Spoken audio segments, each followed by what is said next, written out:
Hey, hey, my beautiful friends. Welcome back to the Make That Money podcast. And guess what? I have a guest today, and I am excited about having guests because I think it's really, really important to showcase that in the world of 2024 and beyond, you can own a successful commission salon and do really, really great things. And if you are struggling a little bit, this is an episode for you.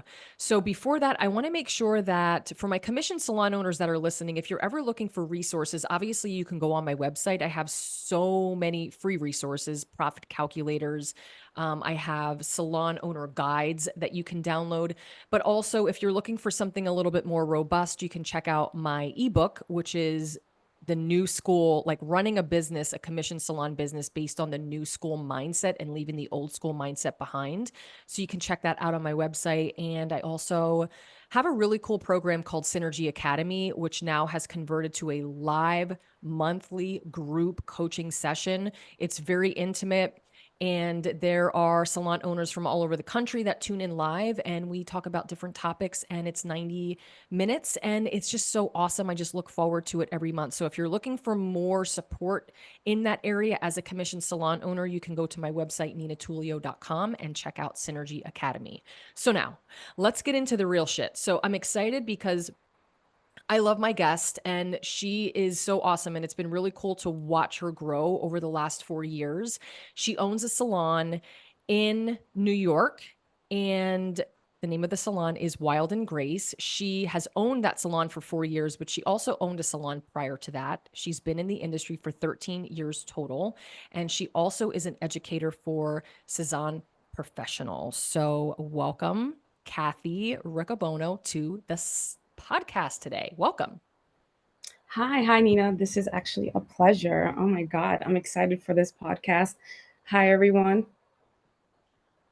Listen, I'm excited because I mean, we talk often, obviously, like every month or 6 weeks, in our sessions, but this is like a whole other avenue. And I'm really excited for you to be able to share your story and your truth because when we met, things were a lot different 4 years ago in your business. And it has been a true honor to actually watch you grow, not only as a business owner, but as a person. And so, why don't you, before we get into your story a little bit and get into the actual interview, why don't you just share just a little bit? I mean, obviously, I said that you're in New York, but tell everybody where you are, maybe just a little bit of a journey of what it's been like to be in this industry. Like Nina said, my salon is out in New York. It's actually in Brooklyn, Park Slope. It's a cute little mom and pop shop. Um, and it's just, this journey in this industry has been so beautiful. Especially when I opened up Wild and Grace, it just reflected all the beautiful souls out there. And, you can be conventional and unconventional in any given time and life and everything. Also, was important just kind of creating a nice, safe space where people can just come as they are. And I think now creating that safe space, especially as we're still moving beyond COVID, is so incredibly important. So when we think about so I want to go back a little bit. So when we think about salon ownership, people see what happens on the outside. They see what happens on social media. They see what happens on the website, right? And everything looks great. But as we all know that being a salon owner is one of the hardest jobs, and it is so incredibly difficult because you give so much of yourself as a salon owner to your business. And as any business, business owners, you just have to be selfless because it always is about giving to your team. So I would love for you to tell us about the hardest time that you had as an owner and, what that looked like for you and how you kind of made it through on the other side. We all have different, points in our businesses where we struggle. And so I'm curious to know what the hardest time was for you and how you pushed through. Yeah, such a great question. um, oh wow, this evokes so many feelings because I've worked so hard to get where I am today, Mhm. and to be transparent and so honest that my hardest time as being a salon owner is how can I be an effective leader? Mhm. And, my previous salon I've owned for about 10 years. And, I said to myself, just because I've owned it for 10 years, it doesn't mean that I was doing it right. Mhm. And I was just kind of rolling it as it fit, it just fit to what I thought leadership was. Mhm. And don't get me wrong, I'm not downplaying it because it was an experience and it did have its success. But at the same time, I had bigger dreams, right? So for me, it was just like, how can I be an effective leader, Mm. right? Like, I was an employee in my own business for about 10 years, Mm. Mhm. and this was kind of like real stuff. And, you know, I just had to kind of sit myself down and just take accountability for a lot of things. One, just I had to have grace for myself, and just wash all these beliefs or that were not true. Um, and kind of just being honest with myself, and as well as just I think the one thing that helped me is personal growth. Mm. I Mhm. don't think without personal growth, I would have been where I was today. And, at the end of the day, I was just like, it's about coming down to accountability and just putting my big girl boots on. And Mhm. I'm like, it's time to get Mm. a Yes. mentor. And you know, and at some point, I was like, oh, wow, like, knowing what I know now, but like 4 years ago, I kind of felt guilty because I was just like, wow, like this whole time I was a disservice to my team. Mm. And my team didn't know how to communicate, and I didn't know how to communicate, and, all the things that come with running a successful business.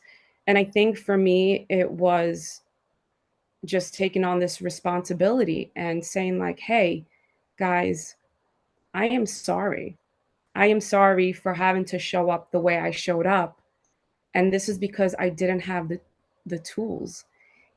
And this is why I had to give myself grace, because when you don't have the tools, how do you expect your team, you know, to do the things that are supposed to be done, Mm. right? Mhm. Also for themselves, helping them grow. So, and before I opened up Wild and Grace, I just prayed and prayed. I'm like, I want things to be different. I want to be different. Like, it's time to do the work. It's it's just time to do the work. So, um, I've been successfully rolling with Wild and Grace for about 4 years now. And it's kind of been a blessing. But I think one thing as an owner, it's like blood and sweat. Mhm. You have to put in the work and just you have to like think about, what type of leader do I want? What type of leader does my team want? Mhm. You Yeah. know, it's ego. Like, a lot of ego was getting in the way. Ooh, yeah. And That's also, oof, powerful. yeah, ego was a big thing for me. And not because, I had these walls up, and it was always like, what I'm doing is the right way. This is it. This is it. And the reality, that's not it. Right. When you say that the biggest thing that I'm getting from this, and I want everyone to hear loud and clear, is that you took accountability. Because here's the thing at the end of the day. If someone's coming in late, if someone isn't, pulling their weight, if someone isn't getting along with other team members, if someone isn't, treating the clients properly or treating each other properly, it all falls on the owner. And a lot of times you have to dig deeper and look within yourself, which I understand because I had to do it too for me. And when you started to do that and you started to dive more into the leadership side, which again, I have had the honor to watch this all unfold and change as you were growing, with your systems and your belief systems and your leadership. when you started to do that, what did you notice about the team? Like when you started to take accountability and you said, this thing too really hit me, is you said, I'm sorry. Like that to me is almost like putting a wall down. Like you're releasing the wall and you're saying, like, look, I screwed up and I'm sorry. What did you notice from the team when you started to have these conversations and you started to lead differently and really take accountability for your own stuff? Yes. So I think the biggest thing that I've noticed is that they will show up the way you show up. Mm, mhm. So when you're saying, I apologize and I do, and it does happen, where like no one's perfect, right? So if someone says, hey, who did this? Like, hey, damn, I did that. Sorry. Right. Right? So for me, it was just like, we're all a team, even though I am your leader. So they will respond in the way that you respond. So when you're apologizing, I'm sorry, they are so quick to be like, hey, I messed up. Hey, I did this. And and also I always say that truth without grace lies. And what that means is that calling someone out on something, not really calling them out, but like saying, "Hey, so and so," but then helping them find a solution, Mhm. right? So this is like what we have going on, but they will show up in the way you show up. So if you're not going for education, they're like, ah, whatever. If you're late, they're gonna be late. Um, if they're not showing up if you're gonna say you show up for a meeting and then you don't like, they're it's kind of like they're like your children, Yeah. right? And what do children do? Like whatever they see you doing, they're gonna follow through. So, and it's been like really beautiful because like the past few years, like I've our one-on-ones are just so amazing, and I'm like, what can I do? How can I do? And till this day, even though my new team that I've had from the beginning of Wild and Grace, like I keep asking them, am I showing up as a culture I said I was? And they say yes, right?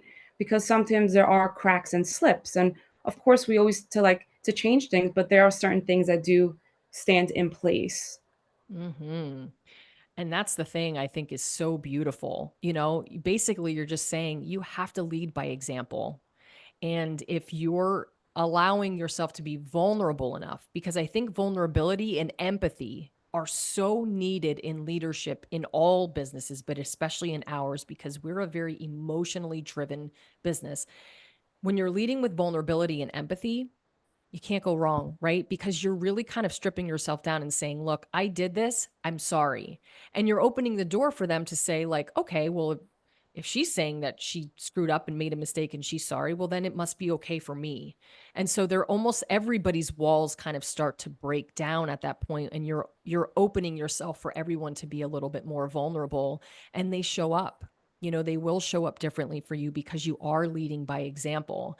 So with the leadership side, because now I want to kind of go into how your business has been growing, because again, there's been significant growth in your business, and because you've taken accountability, that's like the first step, right? It's taking accountability, and then it's the systems and the finance and the culture and all these things kind of fall into place.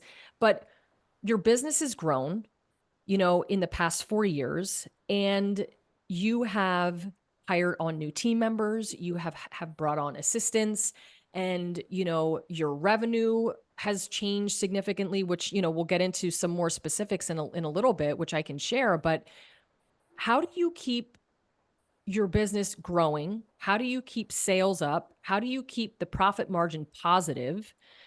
Because things were not always that way. When we started working together, you were barely making a profit. It was like 1% there for a minute, and then it was like 2%. And now, as of 20, I'm going to share it now because I get excited. Now, as of Yes. 2023, your profit margin over the last 4 years pretty much went from 0 to 1% to 21% profit. And I'm just so proud of you because this has been such a journey, and you hit it on the head earlier. You're not only doing the work in your business, but you're also doing personal growth and development too.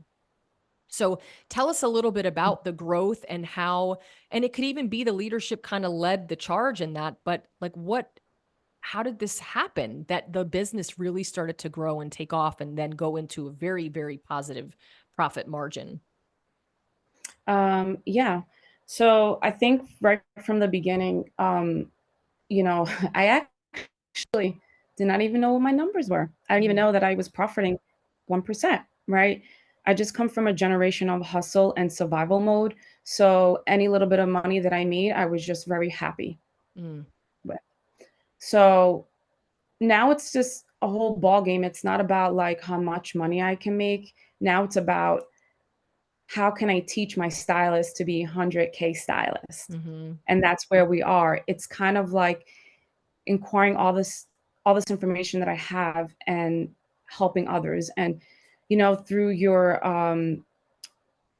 course, like I've learned that I'm a servant leader, and that just makes so much sense, right?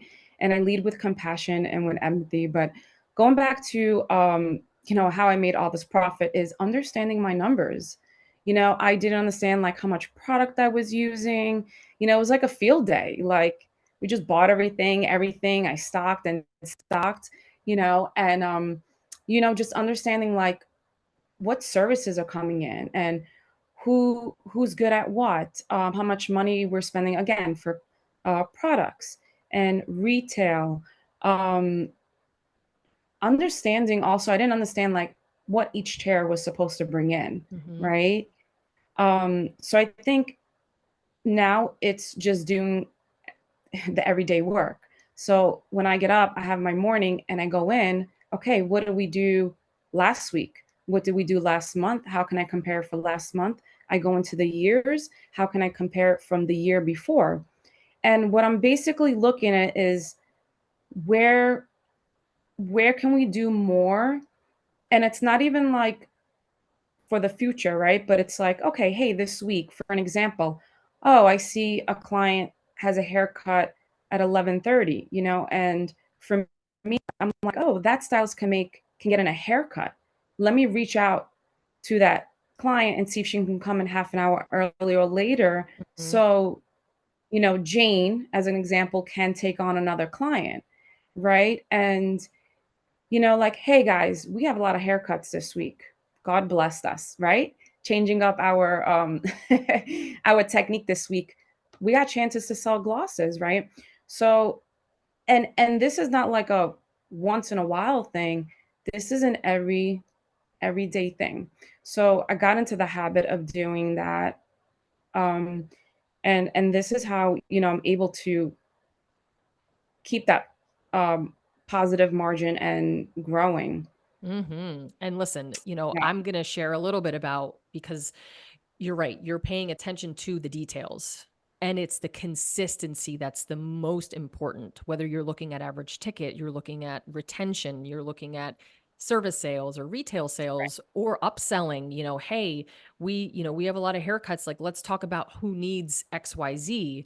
But I think what I really want people to understand, and I know this was very important to you because we talked about this prior, is that we want to let people know that it is absolutely impossible to make the money that you want to make in your business and make the profit that you want to make. Because when I Right. met you, when you were in Synergy, and then we were, um, obviously we continue to work together and we've been doing that now for 4 years. But when I met you, you were doing $18,000 a month.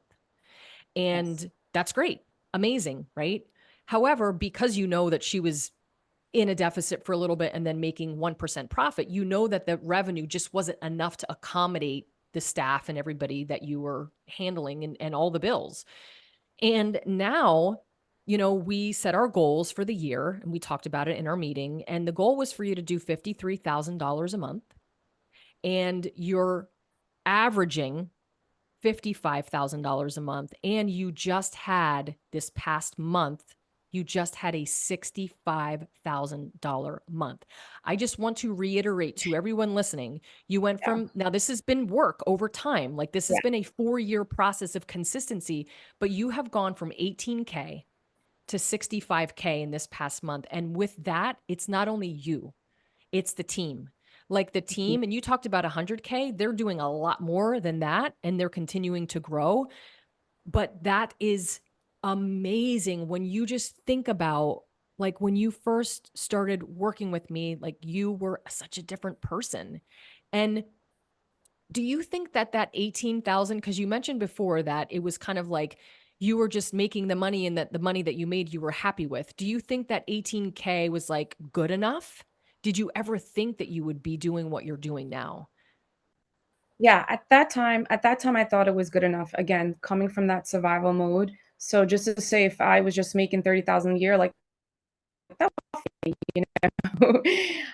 but I think, like, when we think about, like, what financial freedom is all about, Mhm, it's taking care of yourself, but what you can do more for your team, mhm, right?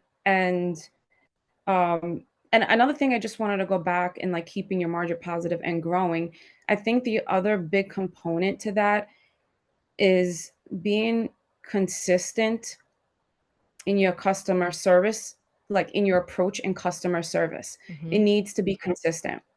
Um, I g and, we'll t and I'll tell you why is because we have about over 80% of returning clients, Mhm.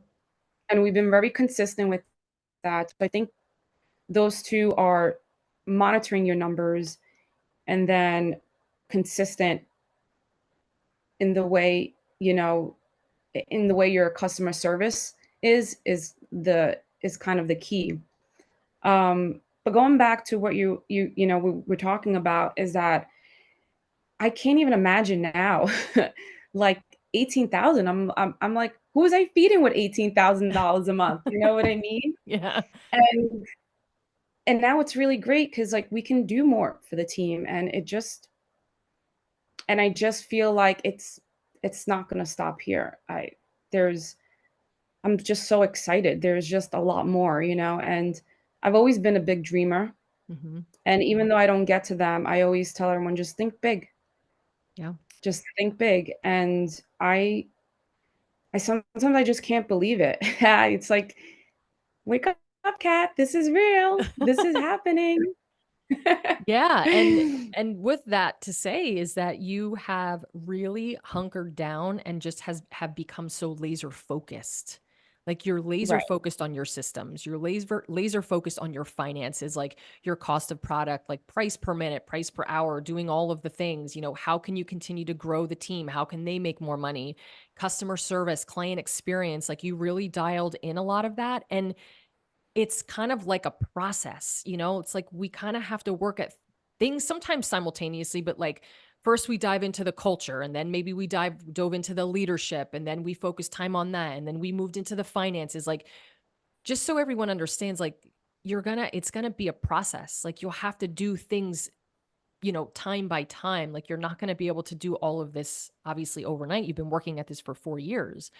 And so I'm just so proud of you because I never forget the moments when I have coaching clients that we have our first meeting and where we are at that time. Like $18,000 profit margin, 1%, maybe 0 to 1%, and just like how you were overall feeling. And now it's like you've become the leadership and the accountability side, you become so strong and clear, and when you're strong and clear, you make good decisions for the business. It doesn't mean you're going to never make mistakes. We all do.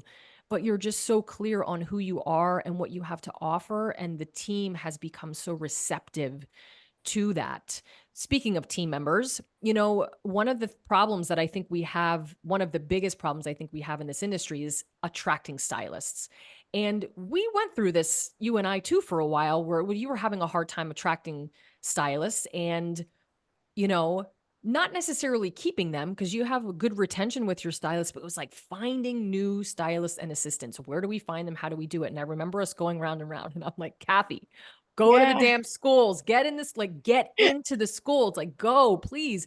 So tell them a little bit about that journey because you've had a lot of success with what you've been doing in terms of attracting new stylists. Yeah. So again, just going back into doing all this leadership work,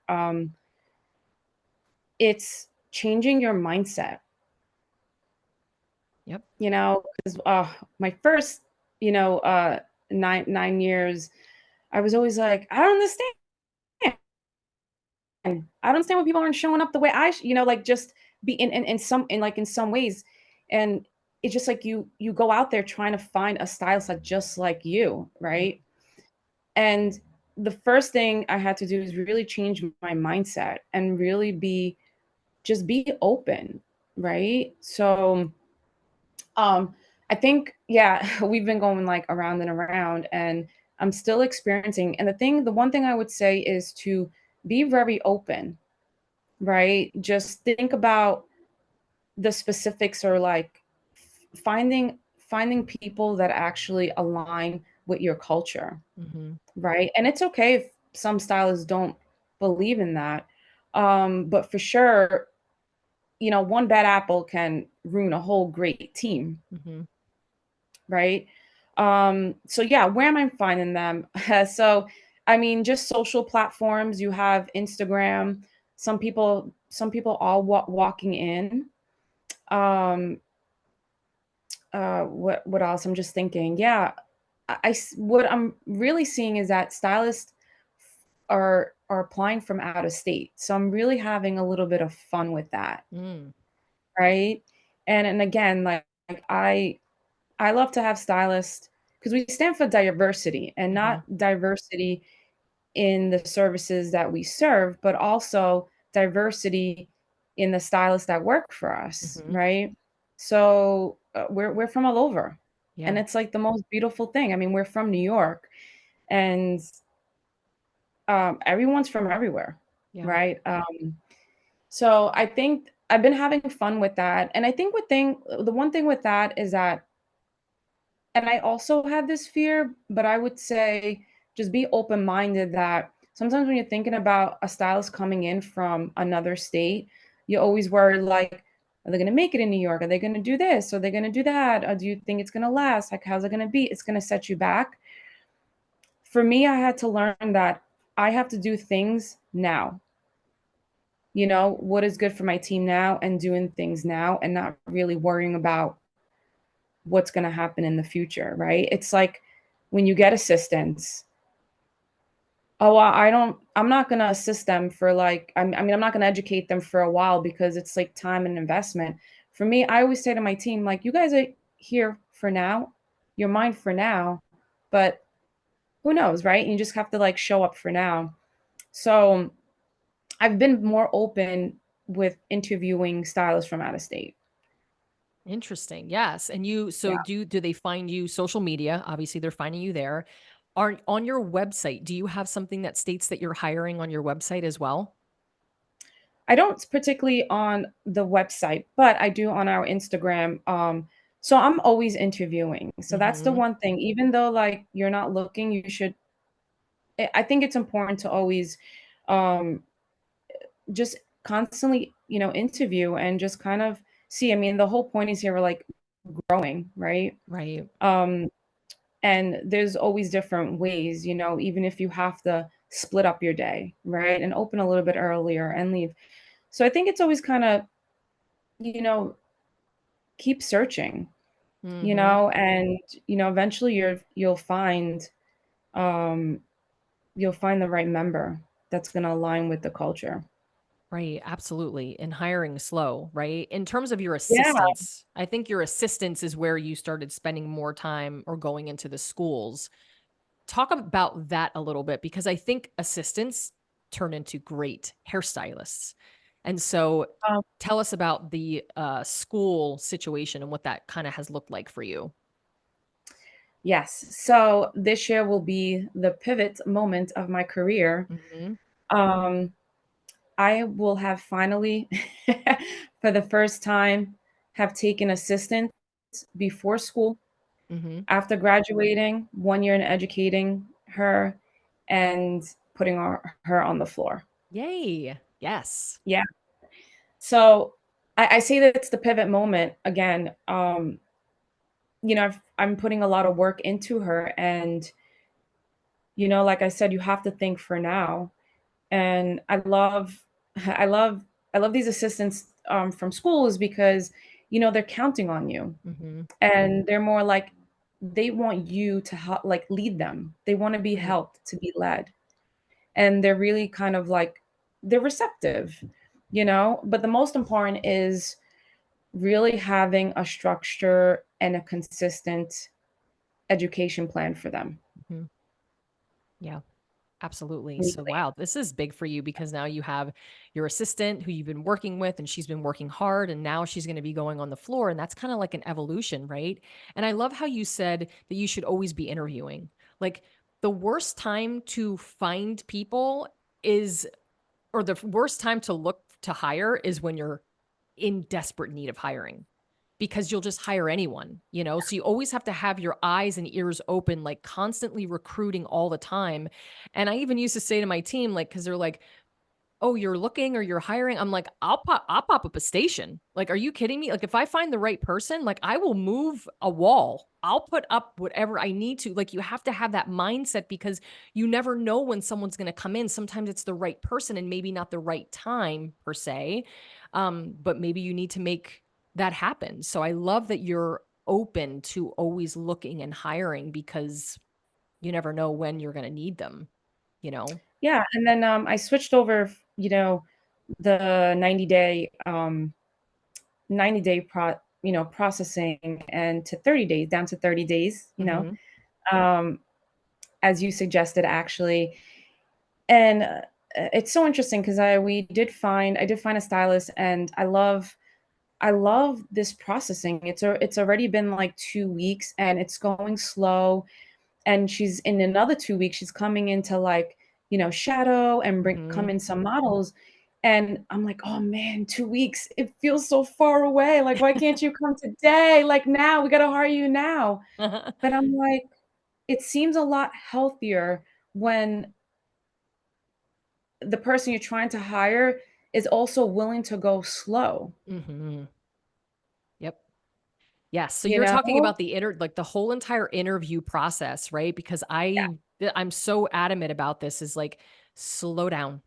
Like yeah, the whole interview process should be 30 days at minimum. And people look yeah, at me like 30 days, like what are you doing in that 30 days, right? Well, we're having phone call interviews, we're having them come in for in-persons, then we're having them come back with models, then they're doing some shadow work where they're spending time, which sounds like they're spending time in the salon and then the team gets to chat yeah, with them and they get to see the environment and you get to see them in a more relaxed form and then it's checking social medias and maybe following up with past employees if that's, accessible to you. And it's like there's a lot of work here. And so why rush that process? And so I'm happy to hear that you're enjoying that process and doing it a little bit slowly. Do you find that I know you're excited because you're like, hey, can we hire you now? But do you find that it's a little bit more eye opening in doing it a little bit slower? yeah, definitely. I mean, yeah, I would say yes, only because, at the end of the day, we are spending a lot of time and energy, Hmm. right? And of course, you're always going to, but I don't. I mean, all these years of having to own my salon, I really never had a large turnover in Hmm. general, but also kind of reputation. When you think about reputation, it's a reputation of the whole salon. Mm. Right? So, me having to slow down in this hiring process, it just feels much healthier. I love that. That's awesome. Yeah, it feels a lot healthier. It's like, I'm really serious about this position that someone's about to take because not only I'm not only thinking about myself, but I'm also thinking about my team. That's the one thing. I'm so glad you brought that up because they're working with them too. You know what I Yeah, mean? So everybody has to kind of jive and not everybody has to be best friends, but they have to be able to vibe and be able to support each other and I think that slower process allows them to kind of, get intertwined a little bit more and see, who they are and what they're going to be, who they're going to be in the salon when they show up if you decide to hire them. Switching up a little bit and kind of pivoting, we talked about your growth because I don't want to leave people hanging here. We talked about your growth going from $18,000 a month to, averaging then 55 and then having this great month of 65K. what are you doing? Like, where are your clients coming from? How are you attracting your target client? And how, like, are you doing any marketing per se with paid advertisements? Like, just kind of talk about your process a little bit and how you're attracting these clients and how you've grown substantially. Yes. So, to be transparent. Yes. Yeah, it's always to be transparent. So, I haven't done any paid marketing since I opened Wild and Grace. Wow. So, yep, I've not, you name it, Yelp, Google, I've not done any of that. I think the most important was to concentrate on the clients that were sitting in our chair. Hmm. So a lot of our new clients are referrals. Yep. So we concentrate on the client and make sure that that client is getting the same attention and experience every time they come into the salon, Hmm. I love you that. know, So and it's not, a lot of repeat customers that you're kind of leveraging to then get their friends and family to come in through referrals. yeah, referrals. So I think for me, or at least for me in my salon, and especially my, my target clients, they want to be catered Yeah. and they want consistency. And we find that our target clients, like, they are willing to pay. Hmm. And if they're willing to pay, it's important that you provide them with consistency. Hmm. And then from that, um, we get a lot of referrals from that. That's awesome. Have you had any experience with just, you know, getting people from Google? So aside from the referrals, do you find that is it Google? Is it Instagram? Is it Facebook? Like, where do you think your secondary source of flow of people are coming from? So secondary source is um, Google and Yelp review. Gotcha. And have because we talked about reviews, because I know that's something, first of all, for 2024, reviews are it. Like, it really, really is the thing, because people now more than ever are really looking at reviews and saying, Yes. do I trust this person by what other people are saying? So, with that being said, in your Google, with Google and maybe Yelp, do you focus heavily on getting people to, write reviews about you? Like, are you sending out a thank you email that has a link to Google, or do you have a QR code that's saying, hey, write us a review? Like, do you have anything going on with that per se when it comes to reviews, or maybe something that you're thinking of starting maybe for, second quarter of 2024? Yeah. So with that, well, with our customers, we actually just started second quarter of this year, sending them a code to Yelp or Google, Hmm. um, with their um, with the thank you note. Thank you for, come to Wild and Grace. We're just checking up on your client, and just kind of giving them the links to do that. We also printed some codes on the station Hmm. that also helps out. So we're hoping for an uptick in reviews, Yeah. um, and we're just gonna hope for the best. Yeah. I mean, Yeah. I it I just I it's so interesting because a lot of clients of ours are like, they're not really on the social media Right. and they're not really reviewers. Um, so we kind of like gently remind them, we just love to Mhm. build and just kind of keep it on the station.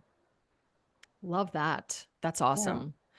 This has been so awesome just to kind of hear you go through some of your processes and what was difficult for you and how you've grown, and sharing marketing tips, and, being vulnerable and sharing your toughest time and leadership. And it has really, really been like such a joy for me, because I get like almost a front row seat to watch you grow both personally and professionally. And I could not be more proud of you. So I thank you so much for joining me today and sharing all of your truth.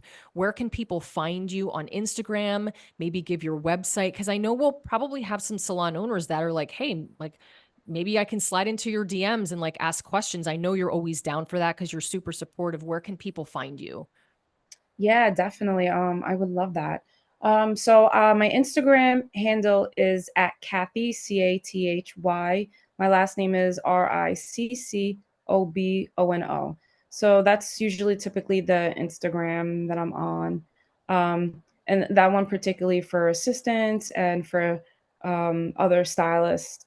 Since I am an educator for Cezanne Professional Mhm. Smoothing Treatment, that's just kind of the communication platform that I use.